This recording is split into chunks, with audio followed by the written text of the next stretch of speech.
Amado, amada do Senhor, a Igreja de Jesus, ela está em todos os lugares. Nossa vida, ela está nas mãos do Deus Eterno. Este ano tem sido um ano bastante diferente do que nós estávamos acostumados a viver. Porém, ainda assim, Deus tem nos ensinado que viver a fé vai muito além do nosso conceito de ser igreja dentro dos nossos templos.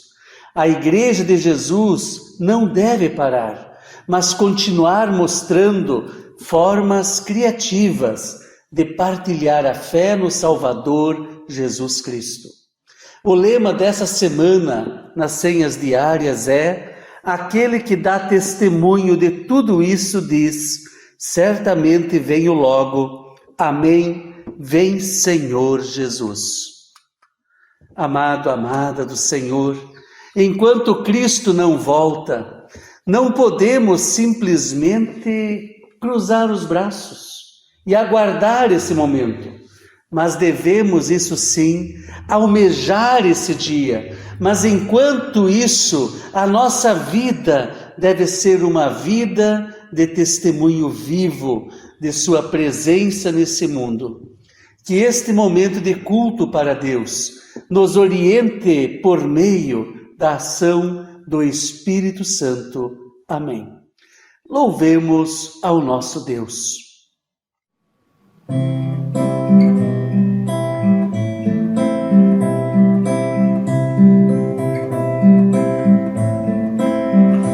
Damos graças ao Senhor, damos graças pelo seu amor.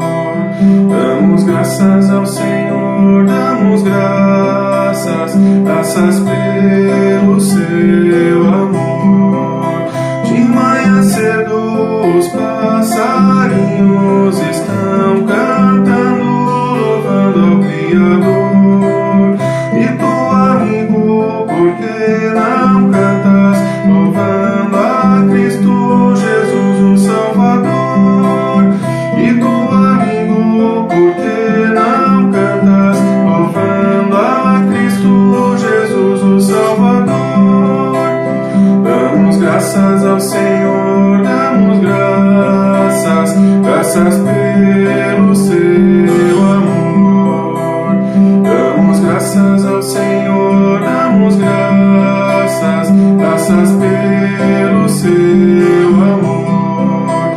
De nossa vida façamos sempre um belo hino de amor e gratidão.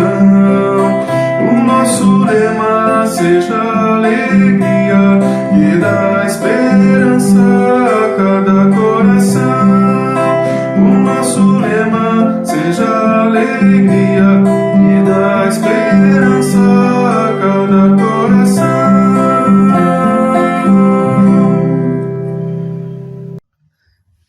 Amado, amada do Senhor, é na presença graciosa de Deus, Pai, de Jesus e do Espírito Santo que nos unimos pela fé. Amém. Eu quero convidá-los a uma palavra de oração a Deus. Oremos. Querido Deus e Pai, nós colocamos nesse momento a nossa vida nas Tuas mãos. Nós pedimos, Senhor, que Tu abençoes a cada uma de nós. Que Tu fales, Senhor, através desta palavra a cada ouvinte. Que Tu, Senhor, toque nossos corações. Que Tu, Senhor, Te reveles a cada um e a cada uma de nós, segundo a Tua vontade. E antecipadamente, nós queremos agradecer por todas as bênçãos sobre nós derramadas, em o nome de Jesus. Amém. Amém. Amados, amadas, com o hino a seguir, nos preparamos então para ouvirmos a palavra do Senhor.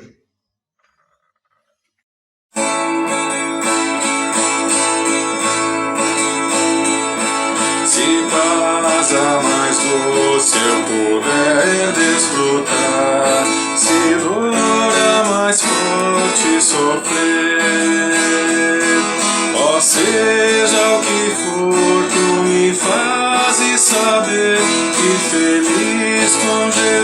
eu sempre sou. Sou feliz com Jesus. Sou feliz com Jesus, meu Senhor. Embora me assalte o cruel Satanás e ataque com vis tentações, ó certo eu estou, apesar de aflições, que feliz eu serei com Jesus. Sou feliz com Jesus. Sou feliz com Jesus, meu Senhor. A vinda eu anseio do meu Salvador, em breve virá me levar aos céus onde vou para sempre morar, com remidos na luz do Senhor. Sou feliz com Jesus. Sou feliz com Jesus, meu Senhor. Sou feliz com Jesus. Sou feliz com Jesus, meu Senhor.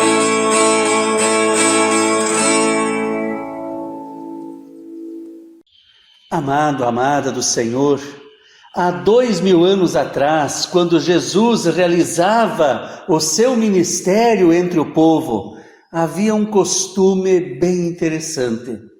Havendo qualquer perigo, havendo qualquer ameaça, para manter os seus objetos de valor em segurança, as pessoas os enterravam. E foi justamente isso que um dos servos do nosso texto fez ao receber do seu patrão um talento. O talento era uma moeda naquela época que correspondia a 20 anos de salário de um trabalhador braçal. Será que o patrão gostou da atitude do seu servo? Vamos ler em conjunto o texto previsto para esse culto de Mateus, capítulo 25. Pois será como um homem que, ausentando-se do país, chamou seus servos e lhes confiou seus bens. A um deu 5 talentos, a outro 2 e a outro 1, a cada um segundo a sua própria capacidade. E então partiu. O que recebera 5 talentos saiu imediatamente a negociar com eles e ganhou outros 5. Do mesmo modo, o que recebera 2 ganhou outros 2. Mas o que recebera 1, saindo, abriu uma cova e escondeu o dinheiro do seu senhor. Depois de muito tempo, voltou o senhor daqueles servos e ajustou contas com eles. Então, aproximando-se o que recebera 5 talentos, entregou outros 5, dizendo: Senhor, confiaste-me 5 talentos. Eis aqui outros 5 talentos que ganhei. Disse-lhe o senhor: Muito bem, servo bom e fiel. Foste fiel no pouco, sobre o muito te colocarei. Entra no gozo do teu senhor. E aproximando-se também o que recebera 2 talentos, disse: Senhor, 2 talentos me confiaste. Aqui tens outros 2 que ganhei. Disse-lhe o senhor: Muito bem, servo bom e fiel. Foste fiel no pouco, sobre o muito te colocarei. Entra no gozo do teu senhor. Chegando por fim o que recebera um talento, disse: Senhor, sabendo que és homem severo, que ceifas onde não semeaste e ajuntas onde não espalhaste, receoso escondi na terra o teu talento. Aqui tens o que é teu.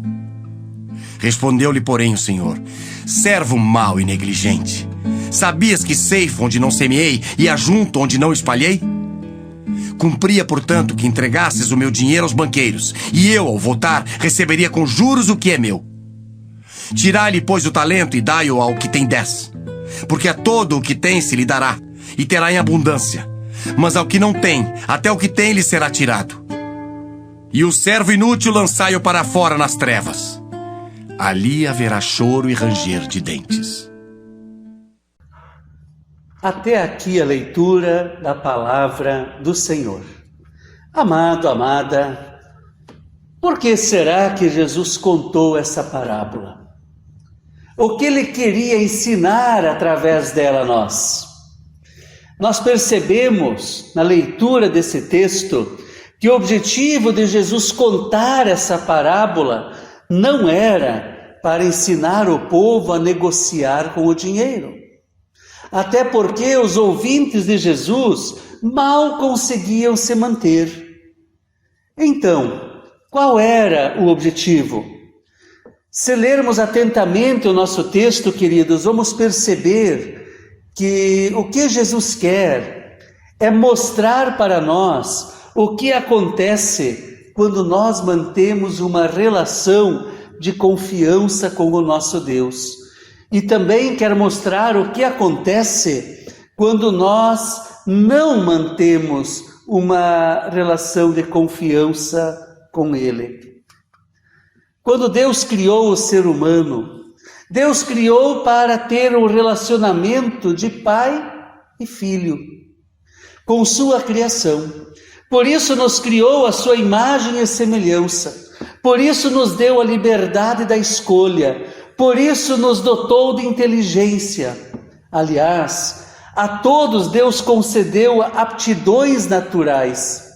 Essas aptidões precisam ser cultivadas, precisam ser desenvolvidas.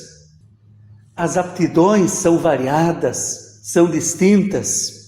Ainda bem, queridos, que Deus não deu as mesmas aptidões para todas as pessoas.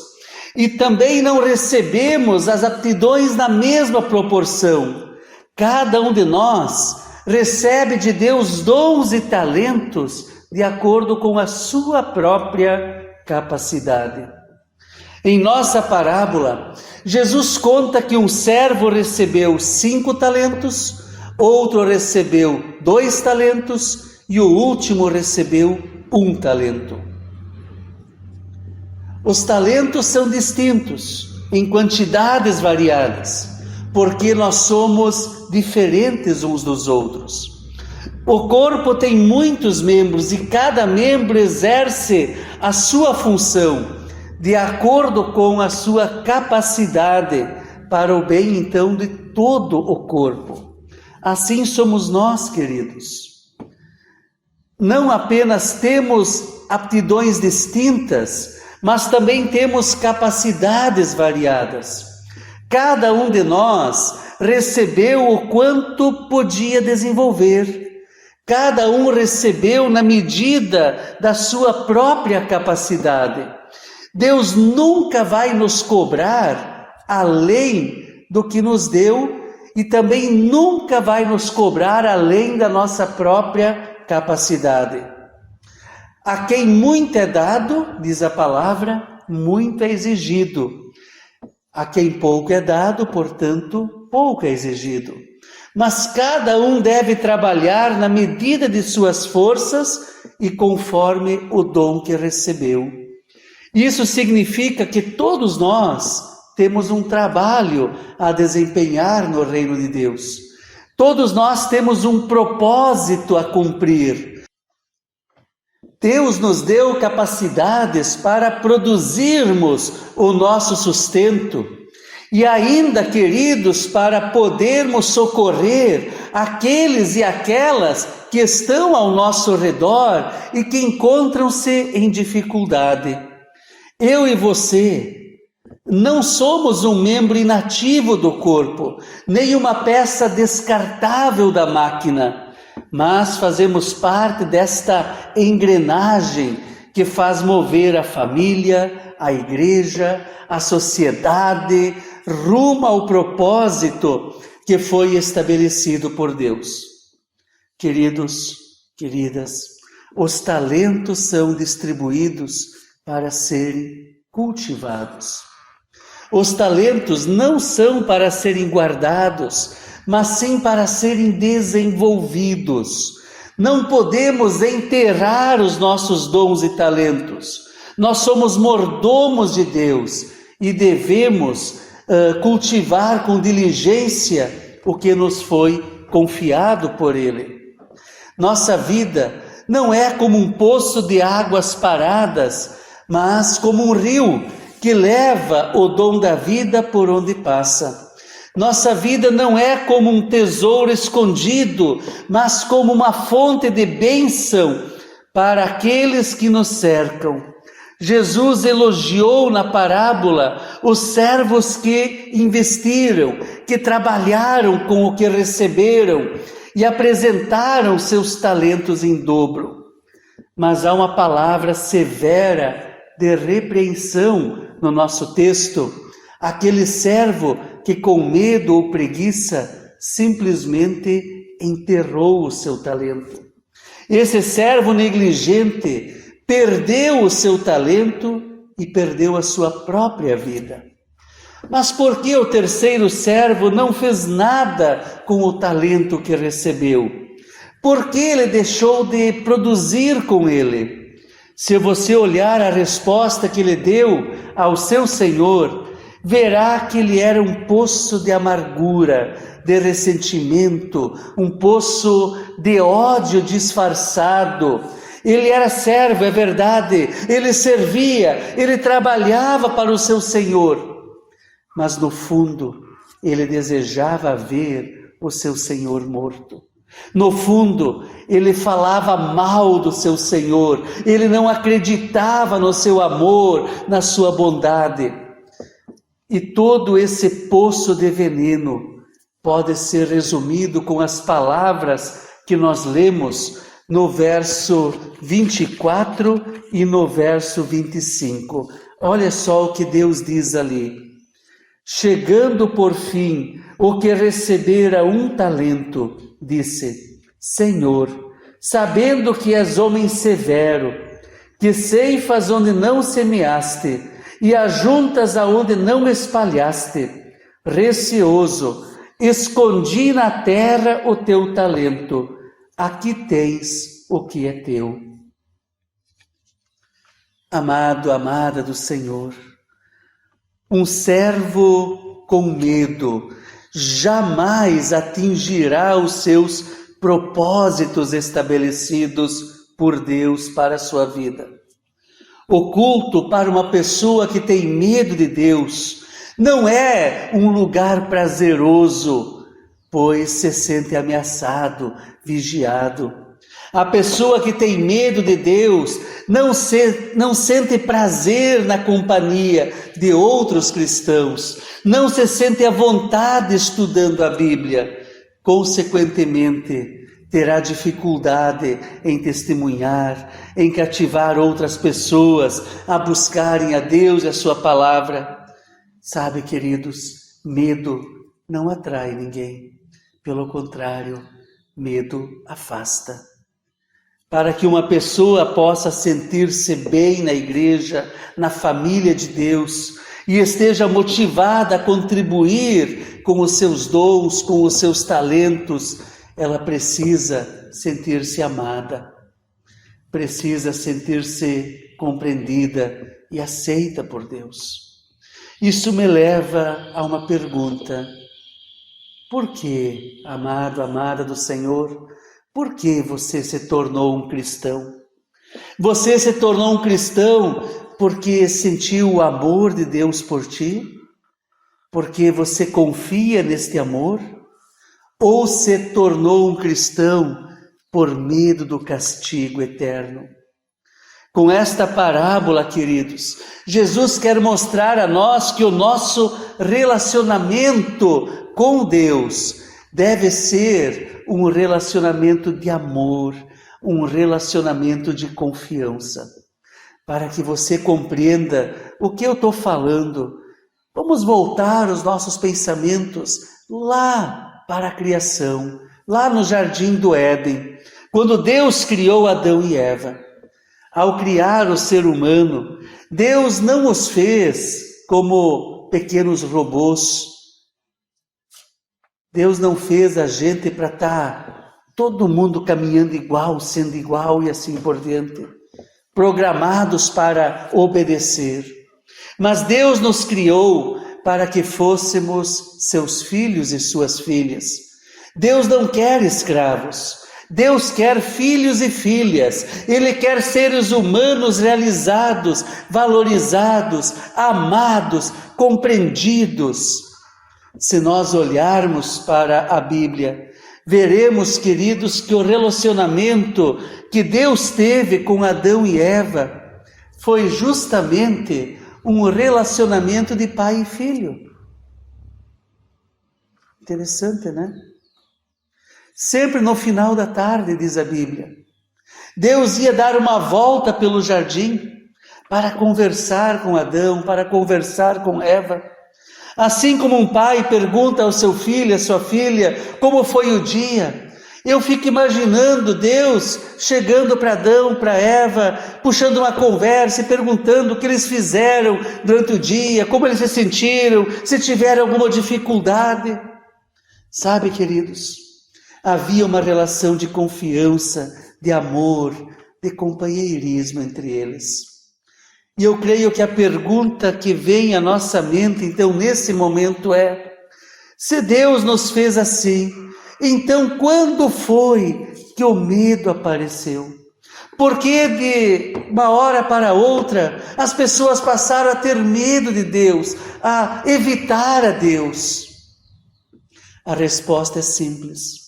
O medo apareceu, queridos, a partir do momento que o pecado entrou na humanidade. E o pecado entrou no dia que o ser humano tentou ser ele mesmo o seu Deus. No dia em que o ser humano decidiu por conta própria usar mal a liberdade que havia sido confiada a Deus, a ele, a ela. Aliás, parte do amor de Deus era justamente a liberdade que Ele deu ao ser humano. Deus nunca poderia dizer para mim e para ti: você é meu filho amado, você é minha filha amada, se Ele não nos tivesse criado livres. Deus demonstrou o seu amor a nós, dando-nos liberdade. Liberdade para fazer ou não a sua vontade. Liberdade para escolher se nós queremos praticar o bem ou o mal. Já ouvi muitas vezes a pergunta: pastor, se Deus sabia que as pessoas iriam pecar, por que colocou lá no meio do jardim aquela árvore do conhecimento do bem e do mal? Por que Deus deu ao ser humano a possibilidade de escolher entre o bem e o mal? Amado, amada, veja bem, se Deus, ao criar o ser humano, não tivesse dado esta liberdade de escolha para o ser humano escolher se queria praticar o bem ou o mal, as pessoas nunca seriam livres, seriam eternamente escravas do bem. Iríamos fazer eternamente o bem unicamente porque nós não tínhamos a possibilidade de fazer o mal. Não porque éramos pessoas melhores, não, mas porque não havia outra possibilidade. E daí, queridos, não seríamos semelhantes ao nosso Deus. Seríamos, isso sim, semelhantes ao restante da criação. Seríamos semelhantes aos animais que agem pelo instinto, incapazes de decidir. Você está conseguindo entender? Foi por isso, amado, amada, que Deus nos fez livres. Voltemos os nossos pensamentos lá para o jardim do Éden, mais um pouquinho.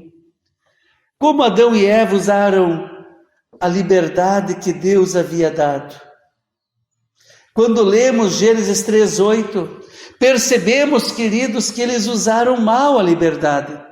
Veja o que diz para nós Gênesis 3, verso 8. Ali nós lemos assim: quando ouviram a voz do Senhor Deus, que andava no jardim pela viração do dia, esconderam-se da presença do Senhor Deus, o homem e a sua mulher, por entre as árvores do jardim. Então, queridos, veio aquela grande pergunta no verso seguinte, no verso 9. E chamou o Senhor Deus ao homem e lhe perguntou: onde estás?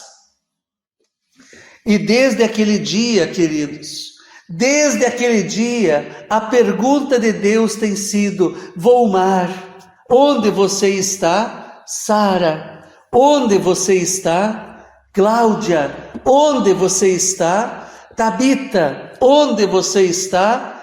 Paulo, Maria, João, onde você está?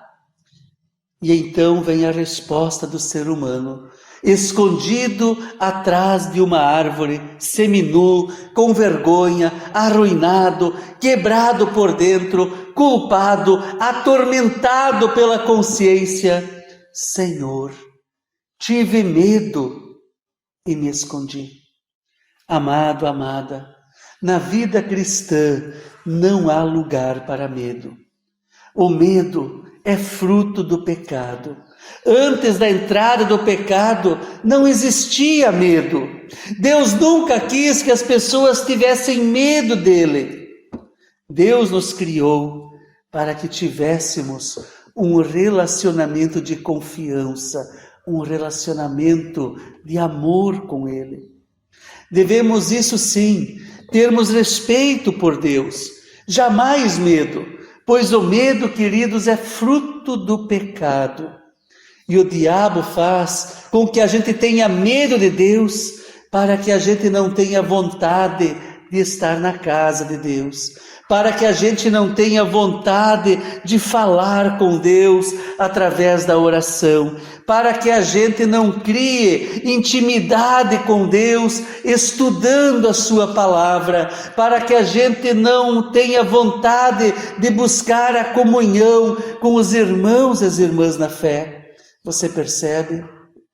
Amado, amada, não sei como foi a educação cristã que você recebeu, mas durante o meu ministério eu tenho conversado e visto muitas pessoas com uma impressão totalmente errada de Deus.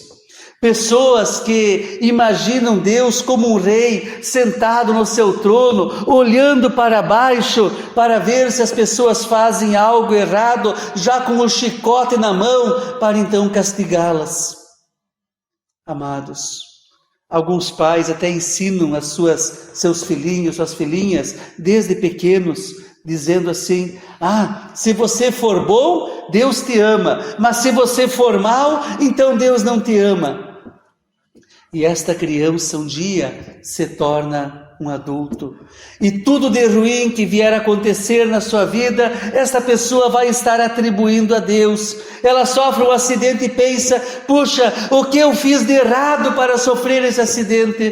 Fica doente e pensa: será que Deus está me castigando? Será que tem algum pecado que eu não sei, que eu não confessei a Deus?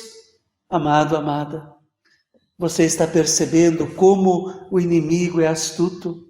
Ele usa a provação, o problema, a dificuldade que atingiu a nossa vida para trazer à nossa lembrança todas as coisas erradas que já fizemos, até mesmo aquelas que nós já pedimos perdão a Deus e fomos perdoados por Ele.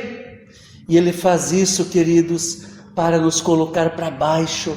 Ele faz isso para que a gente pense que a gente já errou muito e que não há mais solução para a nossa vida, que Deus não vai mais nos perdoar, que para nós não há mais salvação, e assim a gente vai se afastando cada vez mais de Deus e da comunhão. Se você, amado, amada, está se sentindo fraco, desanimado, se você possui algum problema, alguma dificuldade, busque a Deus. Ele diz na sua palavra: pedi e dar-se-vos-á, buscai e achareis, batei e abrir-se-vos-á, pois todo o que pede recebe, a quem busca encontra, e a quem bate abrir-se-lhe-á. Mateus 11, versos 7 e 8. Amado, amada do Senhor, a Bíblia diz que não há pecado grande demais que não possa ser perdoado por Deus, e nem pecado que seja pequeno demais que não necessite do perdão de Deus. Então jamais permita que o inimigo te afaste de Deus, do seu amor, do seu perdão, da sua salvação. Na parábola do filho pródigo, Deus revela que não importa quão fundo tenhamos caído em pecado, Ele sempre continua nos amando. Ele não aprova o pecado, mas Ele ama o pecador e aguarda o seu retorno, aguarda o seu arrependimento. O que a palavra deste final de semana deve deixar claro para mim e para ti, querido ouvinte, é que nós não devemos buscar a Deus por medo. Porque enquanto o motivo de buscarmos a Deus é o medo, o inimigo terá força suficiente para nos levar a uma vida de pecado e de miséria. Mesmo que você não ceda aos ataques do inimigo, se ele conseguir manter o medo no teu coração em relação a Deus, ele estará impedindo que você se aproxime de Deus. Ele estará impedindo que você tenha intimidade com Deus. Ele estará impedindo você de sentir prazer de estar na casa de Deus. E estará impedindo também o teu testemunho. O terceiro servo da parábola não sabia que ele tinha medo de Deus. Ele se considerava um servo, um membro de igreja. Penso que ele jamais havia imaginado que lá no fundo do seu coração ele odiava o seu mestre. Ele não estava consciente do conceito que ele tinha de Deus. Ele mostrou quem de fato era. Foi na hora do ajuste de contas, quando viu que o servo que recebera 5 talentos devolveu 10, que o servo que recebera 2 talentos devolvera 4. Ele havia recebido apenas 1 e não tinha nada mais a oferecer. Foi nesse momento que ele confrontou com a sua realidade. Ele não amava o seu Senhor, apenas tinha ressentimento, acusações a fazer. Ele considerava o seu Senhor um homem injusto, alguém que colhia o que não havia plantado, que cobrava o que não havia semeado.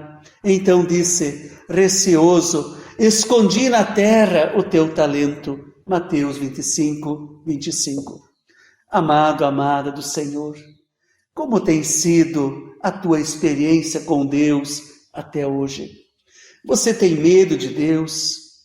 Você também considera Deus injusto? Acha que Ele só está esperando uma oportunidade para te castigar, para te punir? Ou você se sente amado, protegido e abençoado por Deus?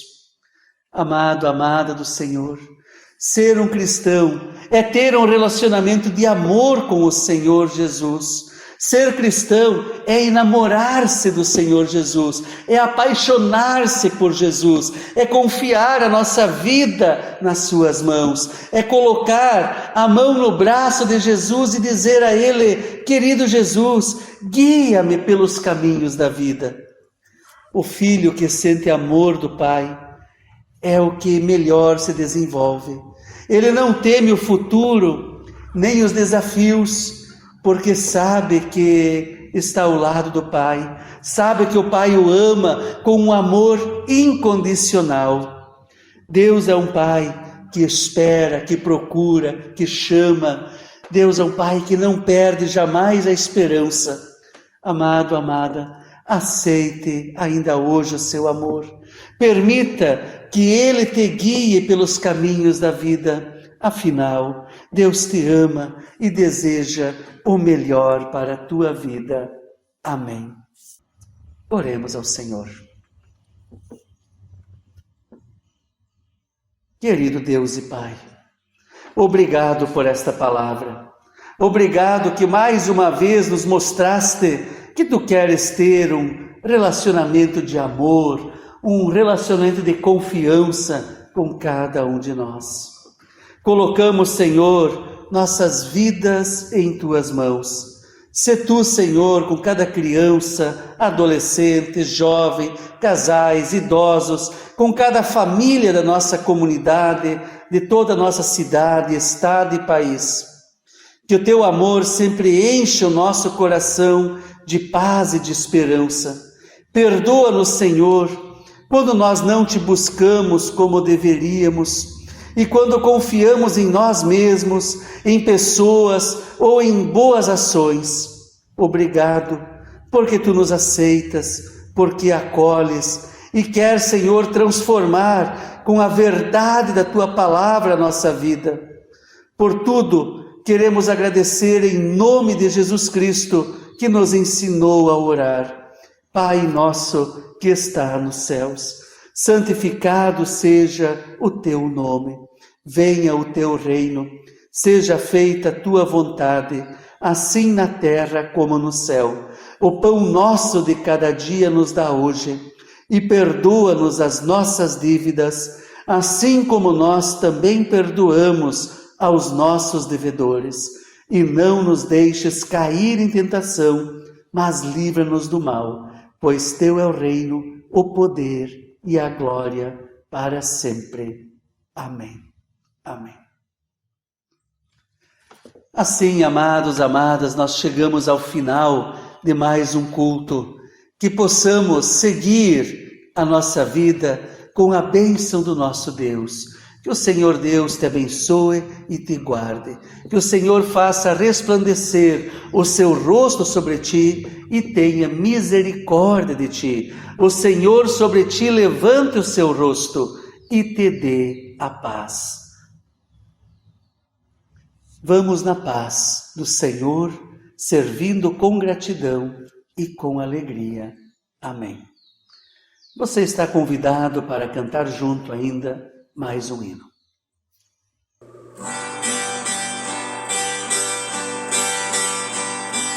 Chuvas de bênçãos teremos, é a promessa de Deus.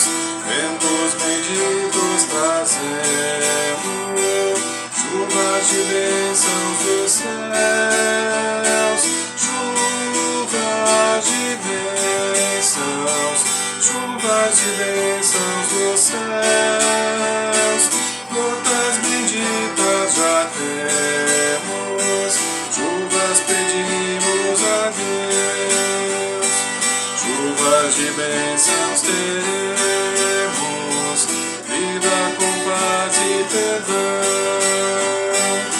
os pecadores indignos, graças dos céus operarão, chuvas de bênçãos, chuvas de bênçãos dos céus, gotas benditas já temos, chuvas pedimos a Deus, chuvas de bênçãos teremos, manda-nos já, ó Senhor, dá-nos os frutos benditos dessa promessa de amor, chuvas de bênçãos, chuvas de bênçãos dos céus, gotas benditas já temos, chuvas pedimos a Deus,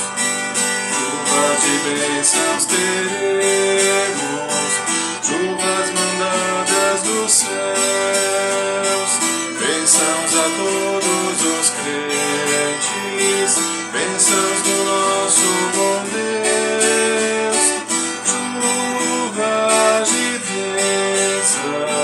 chuvas de bênçãos dos céus.